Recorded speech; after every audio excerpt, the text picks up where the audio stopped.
Hi friends, आज आपण महात्मा ज्योतिबा फुले या शैक्षणिक विचारवंताबद्दल माहिती मिळवूया, अभ्यास करूया की त्यांचा कालखंड हा 1827 ते 1890 होता.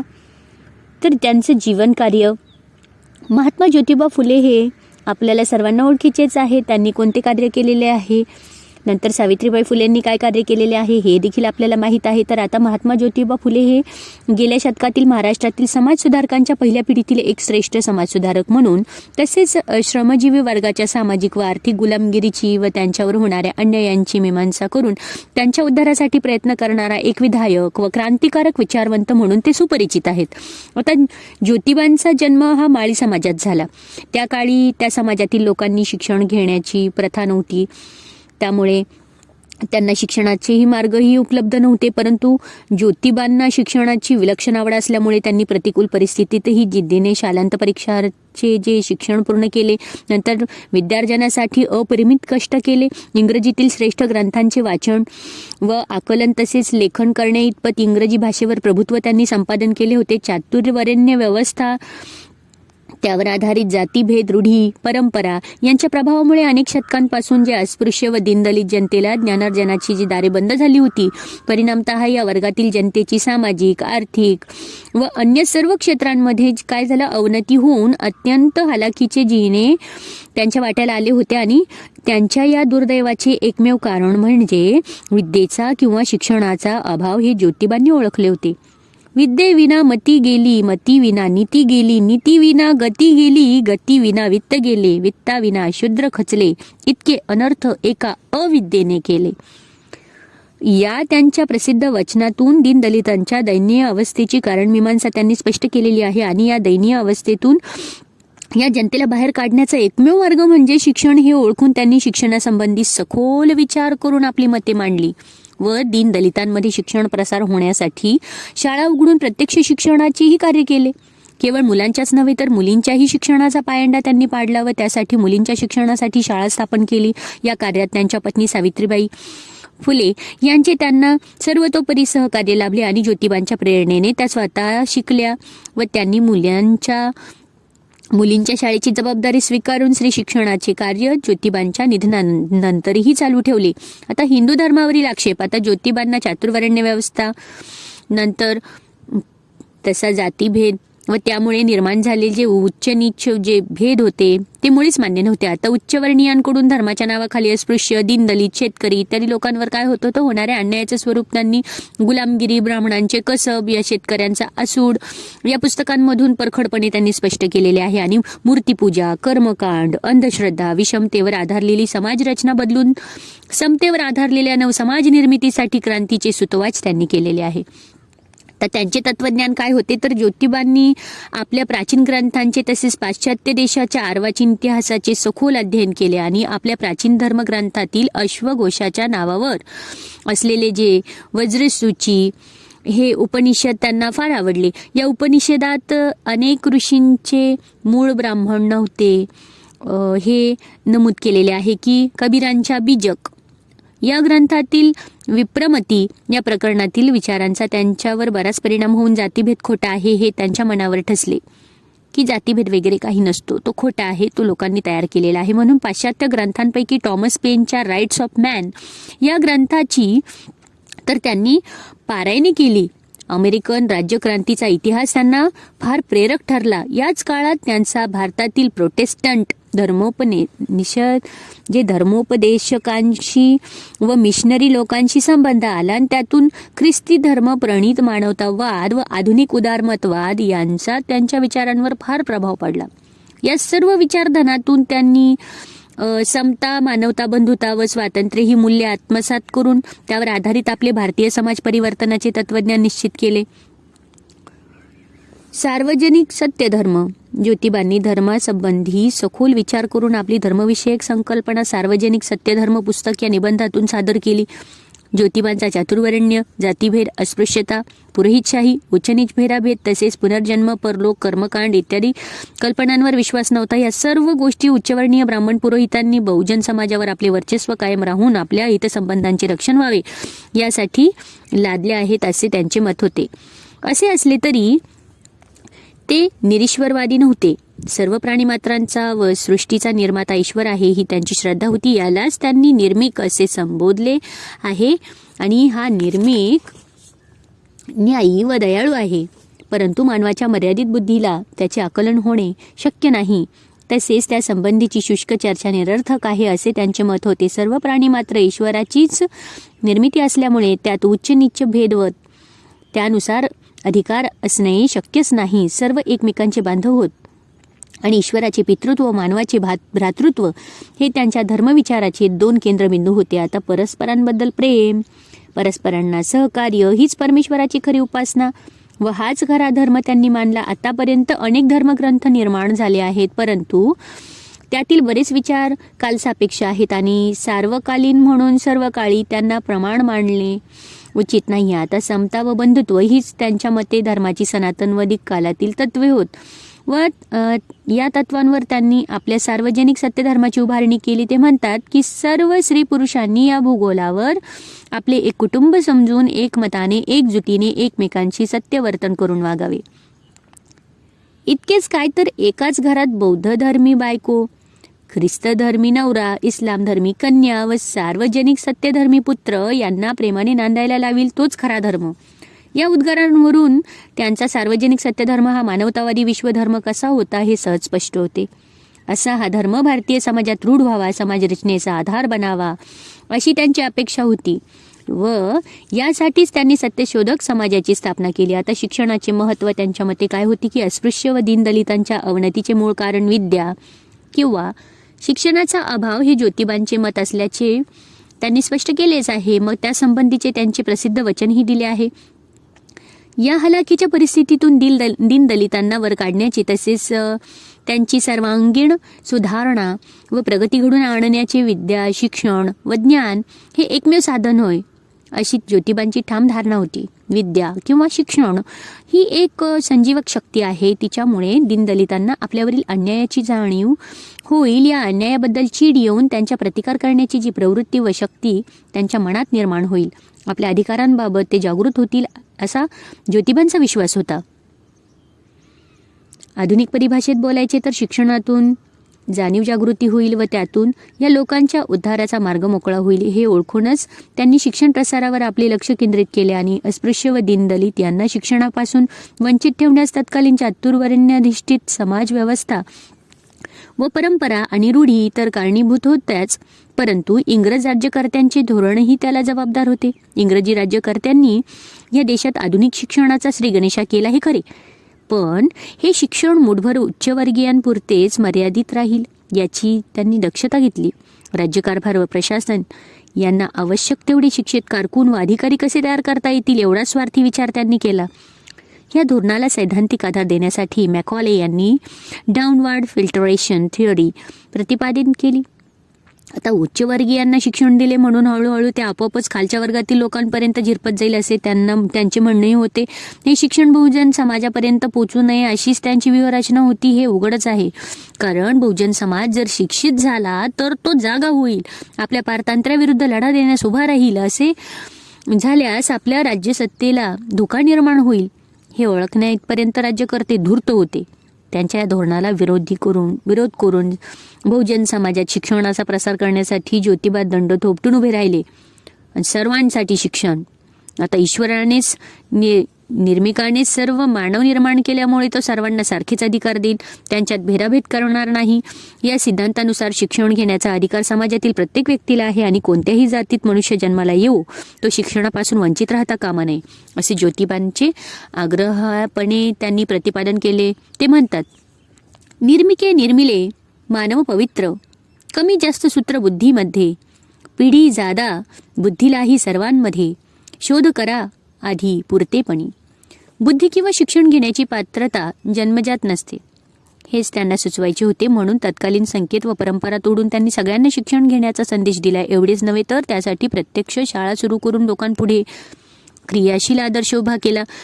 कर विद्येचे प्रसार असे उद्गार त्यांनी खुद्द व्हिक्टोरिया राणीला उद्देशून काढले. आणि ज्योतिबा हे केवळ सामाजिक व धार्मिक सुधारक नव्हते, ते शिक्षण सुधारक नव्हे क्रांतिकारक होते. ज्ञानेश्वरादी संतांनाही तत्कालीन परंपरेविरुद्ध बंड करून बहुजन समाजाला ज्ञानाची आणि मोक्षाची दारे खुली करून द्यावी लागली. ज्योतिबाही त्याच बंडावल्यांचे मेरुमणी शोभतात. महात्मा ज्योतिराव फुले हे संतांप्रमाणेच एक बंडखोर समाज शिक्षक होते. त्यांच्या जीवनकार्यात विचारात एक महान बंडखोर व्यक्तीचे व शिक्षकाचे आदिरूप आपल्याला निश्चित सापडू शकते. हे प्राचार्य जनार्दन वाघमारे यांचे विधान अगदी यथार्थ आहे की आज सर्वांसाठी शिक्षण, ज्ञानगंगा, घरोघरी इत्यादी घोषवाक्ये खूप प्रचलित व लोकप्रिय झाली आहेत. या सर्व शैक्षणिक क्रांतीच्या बीजारोपणाचे श्रेय ज्योतिबांनाच द्यावे लागते. शिक्षणाचे स्वरूप ज्योतिबांनी शिक्षणासंबंधी आपली मते अनेक ठिकाणी प्रकट केली आहेत. परंतु भारतातील शिक्षणाच्या समस्या व धोरण यावर विचार करण्यासाठी इंग्रजांनी राज्यकर्त्यांनी स्थापन केलेल्या हंटर आयोगापुढे ज्योतिबांनी जे सविस्तर निवेदन सादर केले त्यातून त्यांना अभिप्रेत असलेले शिक्षणाचे स्वरूप बऱ्याच प्रमाणात स्पष्ट होते. तर प्राथमिक शिक्षणाबद्दल त्यांची मतं काय होती की त्यांच्या मते प्राथमिक शिक्षण हे मूलभूत स्वरूपाचे व अतिशय महत्त्वाचे आहे. म्हणून ते 12 वर्ष वयापर्यंतच्या सर्व विद्यार्थ्यांसाठी सक्तीचे व निशुल्क केले पाहिजे. ही जबाबदारी शासनाने स्वीकारली पाहिजे व त्यासाठी त्याने आवश्यक तो पैसा खर्च केला पाहिजे. खालच्या वर्गातील मुलांना 2 वेळच्या जेवणासाठी दिवसभर मोलमजुरी करावी लागते. त्यामुळे ते शाळेत येऊ शकत नाहीत. पुस्तकांचा व अन्य खर्च त्यांना परवडत नाही. ही परिस्थिती लक्षात घेऊन त्यांच्या शिक्षणाकडे कसे वळता येईल यासंबंधी विचार व प्रयत्न झाला पाहिजे. पुस्तके, बक्षिसे व अन्य सोयी सवलती देऊन त्यांना शिक्षणाकडे आकर्षित केले पाहिजे. ग्रामीण भागामध्ये शाळांची विशेष आवश्यकता आहे. खेड्यातील बहुसंख्य लोक शेतीचा व्यवसाय करीत असल्यामुळे मुलांच्या शिक्षणाचे स्वरूप, त्यांचा अभ्यासक्रम हा शेतीच्या कामाशी निगडीत असावा. शिक्षणाचा उद्देश हा ज्ञानप्राप्ती व सामाजिक जागृती हा असला तरी उपजीविका हेही शिक्षणाचे महत्त्वाचे उद्दिष्ट आहे. म्हणून शिक्षण हे उपजीविका प्रधान असावे. तसेच त्यात स्थानिक गरजा, आरोग्य इत्यादी जीवनविषयक बाबींचा विचार व्हावा. प्राथमिक शिक्षण चांगले मिळण्यासाठी प्राथमिक शिक्षकही चांगला असले पाहिजेत. ते प्रशिक्षित असावेत. त्यांना चांगले वेतन मिळावे. तसेच चांगल्या शैक्षणिक कार्याबद्दल त्यांना उत्तेजनार्थ पुरस्कार दिले जावे असे त्यांचे मत होते. मग शिक्षणासाठी केवळ उच्चवर्गीय शिक्षकांवर विसंबून राहणे इष्ट नाहीये. त्यासाठी बहुजन समाजातूनच पुरेसे शिक्षक निर्माण व्हावे अशी त्यांची अपेक्षा त्यांनी व्यक्त केलेली आहे. तर माध्यमिक शिक्षणाबद्दल ते काय म्हणतात की माध्यमिक शिक्षणाच्या बाबतीतही त्यांनी आपले विचार मांडलेले आहेत. आता हे माध्यमिक शिक्षण कारकून तयार करण्यापुरते मर्यादित नसावे हा त्यातील महत्त्वाचा मुद्दा आहे. आता माध्यमिक अभ्यासक्रमाची पुनर्रचना करून त्यात वेगवेगळ्या व्यावसायिक कौशल्यांचा विकासावर भर देण्यात यावा असे त्यांनी प्रतिपादित केलेले होते. आणि अन्य मुद्दे प्राथमिक शिक्षणाशी मिळते जुळतेच आहेत. तर उच्च शिक्षण त्यांच्या मते की प्राथमिक शिक्षणावर जरी ज्योतिबांनी विशेष जोर दिला असला तरी उच्च शिक्षणाला त्यांनी कमी लेखलेले नाहीये. मग उच्च शिक्षणातून श्रेष्ठ दर्जाचे ज्ञान प्राप्त होऊ शकत असल्यामुळे हळूहळू तेही बहुजन समाजातील विद्यार्थ्यांना प्राप्त करण्याची सोय व संधी उपलब्ध करून द्यावी. मात्र या उच्च शिक्षणात प्रवेश देताना केवळ गुणवत्तेचाच विचार न करता या वर्गातील विद्यार्थ्यांच्या परिस्थितीचाही विचार करावा व हे शिक्षण घेण्यासाठी त्यांना आर्थिक मदत देण्यात यावी असे त्यांचे मत होते. आता मुंबई विद्यापीठाने विद्यापीठ परीक्षांना खाजगी रीतीने बसवण्याची परवानगी दिली तेव्हा ज्योतिबांनी विद्यापीठाचे अभिनंदन केले. त्यांचं स्त्री शिक्षणाबद्दल काय मत होतं की स्त्री शिक्षणाला चालना हा तर ज्योतिबांच्या शैक्षणिक कार्यातील अत्यंत महत्त्वाचा व उज्ज्वल पैलू होय. आता स्त्रियांनाही शिक्षणाचा अधिकार असावा, शिक्षण दिले जावे या विचारांचा त्यांनी हिरिरीने पुरस्कार केला. ते म्हणतात, स्त्री पुरुषासाठी शाळा त्या चालवाव्या, विद्या शिकवाव्या भेद नाही. त्या काळी खालच्या वर्गातील काय पण उच्च वर्गातीलही स्त्रिया ही शिक्षण घेत नसत. याही परिस्थितीत अपवाद म्हणून शिक्षण घेतलेल्या पंडिता रमाबाई व श्रीमती ताराबाई शिंदे यांचा त्यांनी मुक्त कंठाने गौरव केला. आणि स्त्रियांमध्येही शिक्षण घेण्याची जन्मजात पात्रता असते हे सांगताना ते म्हणतात, स्त्री पुरुषामध्ये निवड नसावी, गुणी आदरावी सर्व काळ. आता हंटर आयोगापुढे सादर केलेल्या निवेदनात ते म्हणतात, सरते शेवटी मला शिक्षण आयोगाला एकच विनंती करावयाची आहे, तीही की त्याने स्त्रियांमध्ये प्राथमिक शिक्षणाचा प्रसार होण्यासाठी सर्व प्रकारची उपाययोजना करावी. आयोगापुढे अनेकांनी विविध प्रकारच्या शिफारशी केल्या, परंतु स्त्री शिक्षणाचा आग्रह धरणारे मात्र फक्त ज्योतिबा हेच होते. ज्योतिबा हे केवळ वाचीवीर नव्हते तर ते क्रांतीवीर होते. पारंपरिक विरोधाला न जुमानता त्यांनी आपली पत्नी सावित्रीबाई हिला शिकविले. 1848 साली पहिली मुलींची शाळा स्थापन केली. त्यात शिकवायला शिक्षिका मिळेना म्हणून सावित्रीबाईंवर शिकविण्याची जबाबदारी टाकली. यासाठी त्यांना अतोनात मानसिकच नव्हे तर शारीरिक छळही सोसावा लागला. परंतु दोघेही आपल्या निर्धारापासून व कर्तव्यापासून यत्किंचितही विचलित झाले नाहीत. म्हणूनच आज आपण शिक्षण घेत आहोत. मग त्यांच्या या धाडसी कार्याची स्त्रियांच्या शिक्षणासाठी त्यांनी सोसलेलं अपरंपार कष्ट याची जाणीव होऊन तत्कालीन ज्ञानप्रकाश व ऑब्झर्वर या वृत्तपत्रात त्यांच्याबद्दल गौरवपर लेख प्रसिद्ध झाले. 1862 साली मेजर थॉमस कॅन्डी याने जाहीर सभेत ज्योतिबांचा महावस्त्र देऊन सन्मान केला. आता महात्मा ज्योतिबा फुले यांचे बहुजन समाजातील शिक्षणाला प्रेरणा व चालना देण्याच्या कार्यातील योगदान फार मौलिक स्वरूपाचे आहे आणि तत्कालीन बहुतेक सर्व समाजसुधारक उच्च वर्गातील होते. ज्योतिबा हेच एक निम्न समाजातील समाजसुधारक व शिक्षण प्रसारक होते. हे लक्षात घेता त्यांच्या कार्याचे महत्त्व तर अधिकच संस्मरणीय ठरते आणि आपण कधीच विस्मरण आपल्याला होऊ शकत नाही त्यांच्याबद्दल. आता महात्मा ज्योतिबा फुले यांचे जे जीवनचरित्र, जीवनविषयक तत्वज्ञान होतं, शिक्षणाचे शैक्षणिक कार्य होते, शिक्षणाचे स्वरूप, शिक्षणविषयक तत्वज्ञान, शिक्षकाविषयीचे विचार आणि अभ्यासक्रम हे आपण आता त्यांचं थोडक्यात बघूया की आता तरी तुम्ही मागे घेऊ नका, धिक्कारुनी टाका म्हणू म्हणा, विद्या शिकवतास पावाल ते सुख, घ्यावा माझा लेख ज्योती म्हणे. विद्या विना मती गेली, मती विना नीती गेली, गती विना वित्त गेले, वित्त विना क्षुद्र खचले, इतके अनर्थ एका अविद्येने केले. आता असे अनर्थाचे वर्णन करून विद्येचा प्रसार करणारे भारतीय समाजक्रांतीचे जनक, भारतीय स्त्री शिक्षणाचे प्रथम पुरस्कर्ते, मानवी हक्क व स्वातंत्र्याचे उद्गाते, सामान्य जनतेच्या दुःखाला वाचा फोडणारा, खरा सत्यशोधक, जातीभेदाची लक्तरे वेशीवर टांगणारा पहिला महात्मा ज्योतिराव फुले भारत मातेचे महान सुपुत्र होते. त्यांचे कार्य आपण बघूया की त्यांचं जीवनचरित्र, त्यांचा जन्म इसवी सन 1827 साली स्थळ पुणे येथे झाला. नंतर घराणे त्यांचे साताऱ्याजवळील कटगुण, वडील गोविंदा फुले, आजोबा शेतीबा फुले, मूळ नाव त्यांचे गोऱ्हे, आई चिमणाबाई, माळी समाजामध्ये जन्म, शरीरेष्टी हाडापेटाने मजबूत व देखणे, बुद्धीने कुशाग्र. विवाह 1840 मध्ये झाला तर पत्नी सावित्रीबाई 1848 मध्ये मुलींसाठी पहिली शाळा काढली. 1851 मध्ये अस्पृश्यांसाठी पहिली शाळा काढली. 1852 मध्ये मेजर कॅन्डीकडून शिक्षण कार्याबद्दल सत्कार झाला. 1855 मध्ये तृतीय रत्न नाटकाचे लेखन केले. 1860 मध्ये विधवा पुनर्विवाहास सहाय्य केले. नंतर 1863 मध्ये बालहत्या प्रतिबंधक गृहाची स्थापना केली. नंतर 1873 मध्ये सत्यशोधक समाजाची स्थापना केली. 1888 मध्ये मुंबई जनतेकडून सत्कार व महात्मा पदवी अर्पण झाली.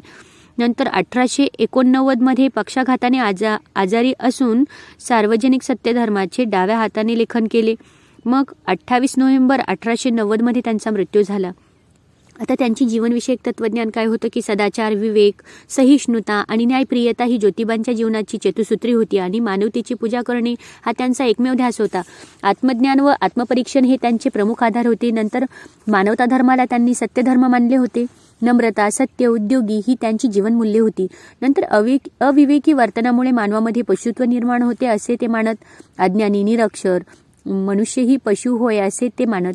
नंतर इतरांचा सूड घेणे योग्य नाही, हे वर्तन पशुसारखे आहे. माणसाचे अंतःकरण निर्मळ असावे. सत्याची कास धरून समाजामध्ये वागणारा मनुष्य जीवनात यशस्वी होतो असे ज्योतिबा मानत असत.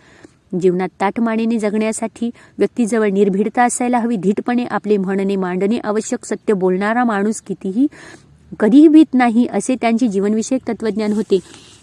आता त्यांचे शिक्षणाचे शैक्षणिक कार्य काय होते की भारतीय स्त्री शिक्षणाचे आद्य प्रवर्तक असे महात्मा फुले यांना संबोधले जाते. कारण समाजक्रांतीचे पहिले शस्त्र म्हणून त्यांनी स्त्री शिक्षण हाती घेतले. स्त्री शिक्षणाबद्दल सनातनांच्या सडलेल्या मतांवर तीव्र आघात करून महाराष्ट्रामध्ये सर्वप्रथम स्त्रीसाठी शाळेची दारे उघडून दिली ती ज्योतिरावांनीच. कारण if you educate a man you educate an individual, if you educate a woman you educate a family, हे त्यांना माहीत होते. नंतर महात्मा फुले यांनी शिक्षण क्षेत्रातील ठराविक लोकांची मक्तेदारी संपून समाजातील सर्व घटकांसाठी शिक्षणाची दारे खुली केली. स्त्री आणि बहुजन समाजातील लोकांना शिक्षणाची संधी मिळवून देण्यासाठी प्रयत्नांची पराकाष्ठा केली. शिक्षणातून स्वातंत्र्य, समता, बंधुता, मूल्यांचा विकास साधून व्यक्तिमत्व विकासासाठी अखंडपणे प्रयत्न केले. शेतकरी व कामकरी यांच्या जीवनात आमूलाग्र बदल करण्याचे साधन हे शिक्षण आहे असे ज्योतिराव मानत असत. म्हणून त्यांनी समतेच्या पायावरती शोषणविरहित समाज रचनेसाठी खूप प्रयत्न केले. शिक्षणाशिवाय समाज म्हणजे अनर्थाच्या वाटेवरील वाटसरू असे ते म्हणतात. त्यांच्या आता शिक्षणाच्या स्वरूपाबद्दल ते म्हणतात की आज सर्वांसाठी शिक्षण, ज्ञानगंगा घरोघरी इत्यादी वाक्य लोकप्रिय आहेत. आता या सर्व शैक्षणिक क्रांतीचा बीजारोपणाचे श्रेय हे ज्योतिबांनाच द्यावे लागेल, कारण त्यांनी सांगितलेले शिक्षणाचे स्वरूप हे प्राथमिक स्तर, माध्यमिक स्तर आणि उच्च स्तर. तर प्राथमिक स्तरामध्ये यांच्या मते प्राथमिक शिक्षण हे मूलभूत व अतिशय महत्त्वाचे आहे. 12 वर्षापर्यंत निशुल्क शिक्षण केले पाहिजे. पुस्तके, बक्षिसे व अन्य सोयी देऊन त्यांना आकर्षित केले पाहिजे. माध्यमिक शिक्षण, माध्यमिक अभ्यासक्रमाची पुनर्रचना करून वेगवेगळ्या व्यावसायिक कौशल्यांवरती भर द्यावा व माध्यमिक शिक्षण फक्त कारकून तयार करण्यापुरतेच नसावे. नंतर उच्च शिक्षणाबाबत ते म्हणतात की उच्च शिक्षणातून श्रेष्ठ दर्जाचे ज्ञान प्राप्त होऊ शकते व प्रवेशासाठी केवळ गुणवत्तेचा विचार न करता विद्यार्थ्याच्या परिस्थितीचाही विचार करावा. नंतर त्यांचे शिक्षणविषयक जे तत्त्वज्ञान होते, महात्मा फुले यांच्या सोबतच सतत सावलीप्रमाणे असणाऱ्या सावित्रीबाई फुले यांनी शिक्षण प्रसारामध्ये सिंहाचा वाटा घेतला. नंतर त्यांचे शैक्षणिक तत्त्वज्ञान हे सर्व व्यक्ती समान असल्यामुळे व समाजासाठी आत्यंतिक गरज या दृष्टीने शिक्षण क्षेत्रातील मक्तेदारी संपून अधिकाधिक व्यक्तींना शिक्षण देण्यात यावे. कोणतेही शिक्षण देताना व्यक्तीचा धर्म, वंश, जात, लिंग याचा विचार न करता मानवतावादाची मूल्ये विकसनासाठी शिक्षण द्यावे. शिक्षणाचे सार्वत्रिकीकरण करण्यात यावे. स्त्रिया व समाजातील उपेक्षित घटकाला अग्रक्रमाने शिक्षणाची संधी उपलब्ध करून द्यावी. शिक्षण हे समतेवर आधारित असावे. स्वातंत्र्य, समता, बंधुप्रेम ही मूल्ये शिक्षणातून निर्माण व्हावी.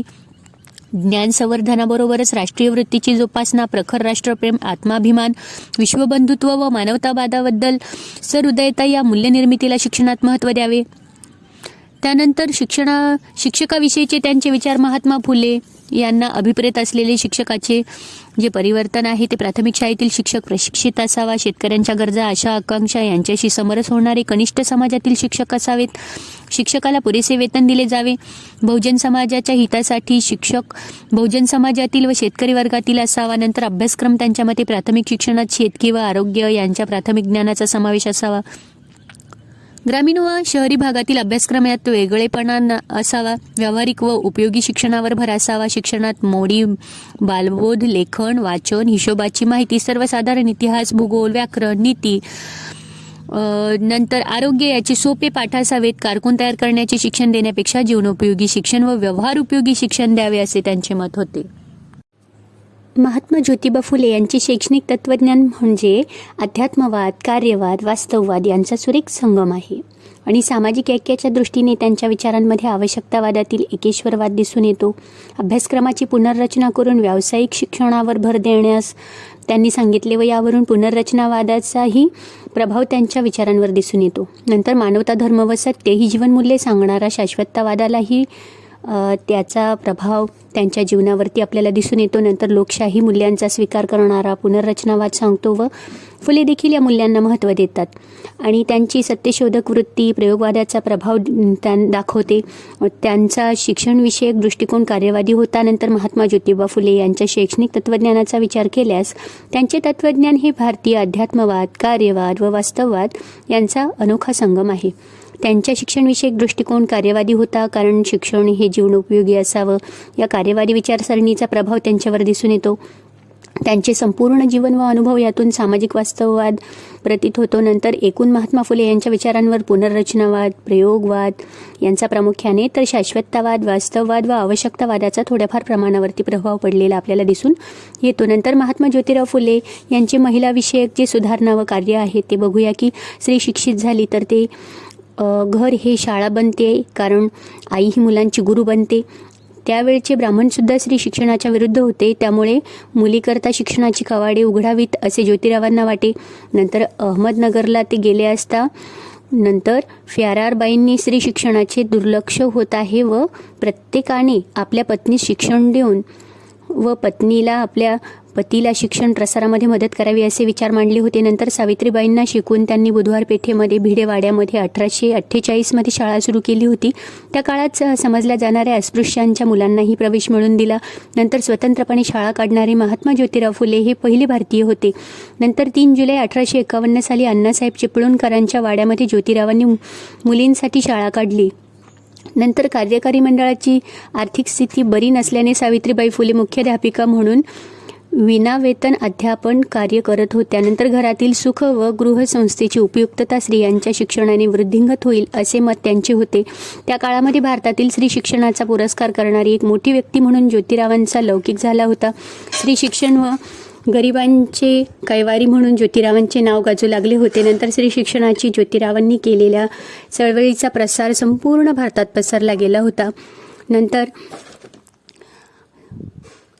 1864 साली त्यांनी शेणवी येथे विधुरांचा पुनर्विवाह करून दिला होता. तरुण विधवा महिला ह्या मोहाला बळी पडत विधवांना गुप्तपणे बाळंत होण्यासाठी व आपली मुले ठेवण्यासाठी बालहत्या प्रतिबंध गृह ज्योतिरावांनी स्थापन केली.